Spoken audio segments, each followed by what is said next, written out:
So hello and welcome to all of you dear students. I hope आप सब बहुत ही बढ़िया होंगे। ये वीडियो बिहार इंजीनियरिंग के सारे ईयर के स्टूडेंट्स के लिए बहुत ही ज़्यादा फायदेमंद होने वाली है। सो आप इस वीडियो को लास्ट लास्ट तक देखना। और आप इस वीडियो में जान रहे होंगे कि 95% स्टूडेंट्स के द्वारा जो सिली मिस्टेक्स होती है एग्जामिनेशन पीरियड में पेपर लिखने के टाइम में, आप इस वीडियो को देखने के बाद आप जो भी वो मिस्टेक्स होते हैं उस मिस्टेक्स में सुधार कर सकते हो और अपने मार्क्स में इन्हांसमेंट कर सकते हो।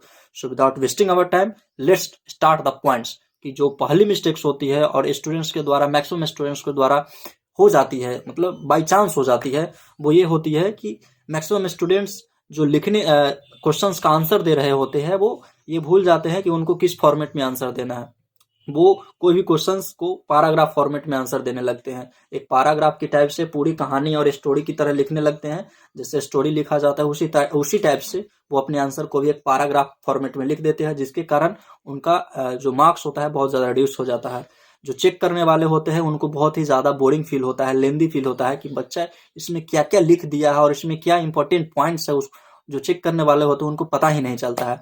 सो आप ये जो गलती करते हो, अगर कोई भी स्टूडेंट्स ऐसा गलती करता है तो आप इस बात को ध्यान में रखना कि किसी भी क्वेश्चंस का आंसर आपको आज के बाद से पैराग्राफ मेथड में नहीं देना है।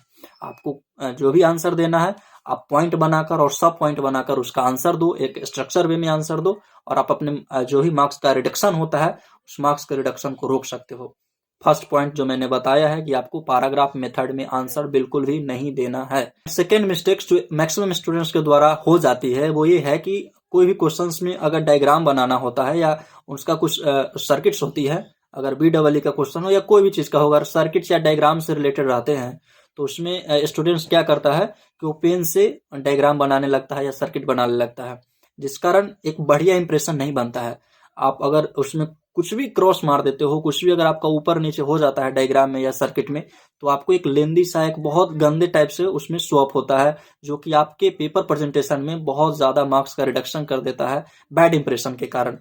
तो आज के बाद से आप लोग जो सेकेंड मिस्टेक्स करते हो, मैक्सिमम स्टूडेंट्स लोग गलती से कर जाते हैं कि वो जो भी डायग्राम या सर्किट्स बनाते हैं उस क्वेश्चंस के आंसर देने में उस डायग्राम बनाओगे उसको पेंसिल से ही बनाओगे, चाहे आप कुछ भी हो, लेकिन आपको पेंसिल ही यूज करना है एग्जामिनेशंस को डायग्राम बनाने, एग्जामिनेशन सावर में डायग्राम बनाने के लिए। सो सेकेंड मिस्टेक्स जो डायग्राम बनाने में स्टूडेंट्स, मैक्सिमम स्टूडेंट्स कर जाते हैं कि उसको पेन से बनाते हैं। आपको पेन यूज नहीं करना है डायग्राम या सर्किट्स बनाने के लिए, आपको सिर्फ पेंसिल ही यूज करना है। And third mistakes, cross marking after wrong answer. Maximum students ये कर जाते हैं कि अगर उनको कोई भी वेब फॉर्म हो या डायग्राम हो या सर्किट्स हो या कुछ क्वेश्चंस हो या न्यूमेरिकल्स ही हो या थ्योरी हो, अगर कुछ भी गलत हो जाता है, थोड़ा सा भी गलत हो जाता है तो पूरे पेज में क्रॉस मार्किंग कर देते हैं। ये कभी भी आप लोग जो ये क्रॉस मार्किंग करते हो इसको आप लोग नोटिस करते हो कि जो भी चेक करने वाला होता है उनके ऊपर कितना गंदा इंप्रेशन बनता है। अगर आप नोटिस करोगे तो आपको पता चलेगा क्रॉस मार्किंग करने के कारण आपका कितना बड़ा नुकसान होता है। अगर पूरे पेज में आप क्रॉस मार्किंग कर रहे हो तो ये आपके लिए बहुत ज़्यादा घटी की बात है। अगर आप फ्यूचर में मेंस का भी एग्जामिनेशन दोगे, चाहे इंजीनियरिंग सर्विसेज का हो या SSC JEE का हो या कोई भी कॉम्पिटिटिव एग्जाम्स का हो, और उस टाइम में भी ये गलती करते रहोगे तो ये आपके लिए बहुत ज़्यादा नुकसान करने वाला है। सो अभी से बचकर चलिए कि कभी भी क्वेश्चंस का आंसर अगर गलत लिखा जाता है तो आपको पूरे पेज को क्रॉस मार्किंग नहीं करना है, आपको बर्बाद नहीं करना है पूरे पेज को। जहां पे भी गलती होती है वन लाइनर में उसको आप कट मार दो, वन लाइनर ऐसे करके कट मार दो और उसको आगे बढ़ो। आपको कभी भी क्रॉस मार्किंग नहीं करना है। पूरे जो भी क्वेश्चंस गलत हो जाते हैं, उसका आंसर गलत हो जाते हैं, कभी मत क्रॉस मार्किंग करना। ये जो तीसरी मिस्टेक्स है इससे भी आप अपने पेपर को बढ़िया प्रेजेंट कर सकते हो, आप अपने मार्किंग में एक बढ़िया इंप्रेशन बना सकते हो। Fourth mistakes, don't care with writing skills.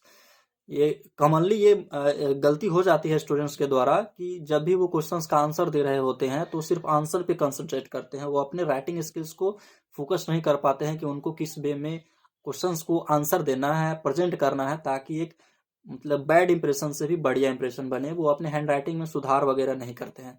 अगर आप जो भी एग्जामिनेशंस में लिखोगे, पेपर प्रेजेंट करोगे, आप राइटिंग स्किल बढ़िया रहेगा, आपका लिखने का सलीका बढ़िया रहेगा, आप एकदम गोल गोल लिखोगे, एक लड्डू टाइप से बना बना कर लिखोगे तो आप एक बढ़िया वहाँ पे अति प्रेजेंटेशन बनता है, वहाँ पे बढ़िया इंप्रेशन बनता है, एक नेक्स्ट लेवल का पॉजिटिव वेव आता है जो भी चेक कर रहे होते हैं। सो तो उस बात को आप लोग ध्यान में रखना कि जब भी किसी क्वेश्चंस का आप राइटिंग कर रहे हो या उसको आप लिख रहे हो तो एक बढ़िया वे में, मैनर वे में आप उस क्वेश्चन का आंसर देने का ट्राई करना। जो चौथी मिस्टेक्स हो जाती है कॉमनली स्टूडेंट से, ये 50-60% का इसका रेशियो है कि 50-60% स्टूडेंट्स ऐसे होते हैं जो कॉमनली ये मिस्टेक्स कर जाते हैं कि आंसर दे रहे होते हैं क्वेश्चंस का, बट उनको ध्यान नहीं रहता है कि वो दे रहे हैं तो किस वे में दे रहे हैं। ऐसे ही टेर वाकुल कर करके टेर करते और क्वेश्चंस का आंसर देते चले जाते हैं। सो इससे बहुत गंदा इंप्रेशन बनता है। अगर आपका कॉपी चेक करने वाला कोई बुजुर्ग पर्सन होगा और वो लेंस लगा रहे हो, लेंस लगाने वाले होंगे, तब तो आप समझ जाइए कि आपका कितना मार्क्स रिड्यूस हो रहा है। तो इसीलिए कभी भी अगर आप क्वेश्चंस का आंसर देते हो तो राइटिंग स्किल्स पे केयर कीजिएगा। And fifth mistakes, don't care with thinking skills. ये हो जाती है कभी कभी, ये भी हो जाती है कि क्वेश्चंस का आंसर दे रहे होते हैं स्टूडेंट्स, लेकिन उनमें क्या क्या इंपॉर्टेंट पॉइंट्स लिखना है, हाईलाइट करना है, उसका थिंकिंग भूल जाते हैं। वो आंसर देते चले जाते हैं और जो मेन पॉइंट है जिसको हाईलाइट करना है वो हाईलाइट करना भी भूल जाते हैं। तो उस टाइम में आपका थिंकिंग स्किल बहुत ही मायने रखता है कि अगर आप किसी क्वेश्चंस का अच्छे वे में लिख लिए हो, अच्छे वे में प्रेजेंट कर दिए हो, तो कहाँ पे आपको हाईलाइट करना है, कहाँ पे आपको कम हाईलाइट करना है, कहाँ पे आपको स्क्वायर बनाकर आंसर को स्क्वायर या रेक्टेंगुलर बनाकर उसको प्रेजेंट करना है, कहाँ पे आपको सर्किट बनाना है, कहाँ पे आपको डायग्राम बनाने हैं। जो सारे मिस्टेक्स जो आप एग्जामिनेशन सावर में कर जाते हो, कहाँ पे कौन सा चीज़ यूज करना है, इस बात का आप ध्यान रखना और एग्जामिनेशन सावर में थोड़ा थिंकिंग लेवल का भी यूज करना। Mistakes, not writing complete questions answer. Maximum students ये कर जाते हैं, ये भूल जाते हैं कि उनको अगर क्वेश्चंस 14 मार्क्स का है और उसमें options A B C type से दिया गया है, तो ए और बी का आंसर पता होता है तो ए और बी बना लेते हैं और सी का आंसर छोड़ जाते हैं। इससे जो भी चेक करने वाला होगा तो आपको 10 मार्क्स में ही जो मार्क्स देना होगा वो देगा। आपका 4 मार्क्स तो ऐसे ही रिड्यूस हो गया, तो उस 4 मार्क्स को भी आप बचा सकते हो। कैसे कि अगर आपको एक क्वेश्चन 14 मार्क्स का है तो आपको टोटल उसके 14 मार्क्स को ही आंसर करना है। ऐसा नहीं है कि आप 6 मार्क्स का आंसर करके आते हो तो आप उम्मीद रखोगे कि 14 मार्क्स मुझको मिल जाएगा, मैंने 14 मार्क्स का अटेम्प्ट कर दिया। उसमें ए बी सी जो भी ऑप्शंस दिए हुए रहेंगे तीनों को बना कर आना है। ये कभी भी आप लोग जो सिली मिस्टेक्स कर जाते हो, भूल जाते हो, इस सिली मिस्टेक्स को हमेशा माइंड में रखना और फ्यूचर में कभी भी कोई भी एग्जामिनेशन में इस टाइप से कभी भी गंदी हरकत मत करना। लास्ट एंड 7th मिस्टेक्स ये होती है कि स्टूडेंट्स क्या करते हैं, जब क्वेश्चंस का आंसर दे रहे होते हैं और उनका आंसर एक ही पेज में अगर कंप्लीट हो जाता है और उसमें कुछ स्पेस बच जाते हैं, तो वहीं से दूसरे क्वेश्चंस का भी आंसर लिखना स्टार्ट कर देते हैं, जिस कारण जो चेक करने वाला होता है वो आप तो चेक तो कर देंगे, पूरा क्वेश्चंस को चेक करेंगे, पूरे आपके आंसर्स को चेक करेंगे, लेकिन जो पीछे आपने लिखा है, उसी पेज में आपने लिखा है, उसका तो वेटेज आपका ऐसे ही कट जाएगा। तो कभी भी अगर आप क्वेश्चंस का आंसर देते हो, एक पेज में अगर कुछ लाइन बच भी जाता है आपका आंसर लिखे हुए, तो आप दूसरे क्वेश्चंस का आंसर दूसरे पेज से लिखना स्टार्ट करो।